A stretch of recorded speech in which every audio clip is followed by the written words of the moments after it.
కొత్త నాయకుడిని అధికారికంగా ప్రకటించనుంది ఇరాన్. త్వరలో సమావేశం కానున్నారు లీడర్షిప్ అసెంబ్లీ ప్రతినిధులు. ఇరాన్ రాజ్యాంగం ప్రకారం ఈ ప్రక్రియని చేపట్టనుంది అసెంబ్లీ.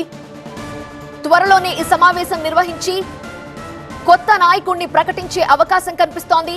ఖమేనీ రెండవ కుమారుడు ముస్తఫా ఖమేనీనే ఇరాన్ కొత్త సుప్రీం లీడర్ కాబోతున్నారు. లీడర్షిప్ అసెంబ్లీ ప్రతినిధులు సమావేశం నిర్వహించి ఆ సమావేశంలో ఇరాన్ రాజ్యాంగం ప్రకారం ప్రక్రియని చేపడతారు. కొత్త సుప్రీం లీడర్ని, కొత్త నాయకుడిని అధికారికంగా ఇరాన్ ప్రకటించనుంది. ప్రస్తుతానికైతే నెక్స్ట్ వారసుడు ఎవరు, ఇరాన్ పగ్గాలు చేపట్టేదెవరు, పరిపాలించేది ఎవరు అనే దానికి క్లారిటీ ఇస్తోంది ఇరాన్. ఖమేనీ యొక్క రెండో కుమారుడు ముస్తఫానే ఇరాన్ కొత్త సుప్రీం లీడర్ గా ప్రకటించింది. అధికారికంగా కొత్త నాయకుడిని ప్రకటించే అవకాశం ఉంది.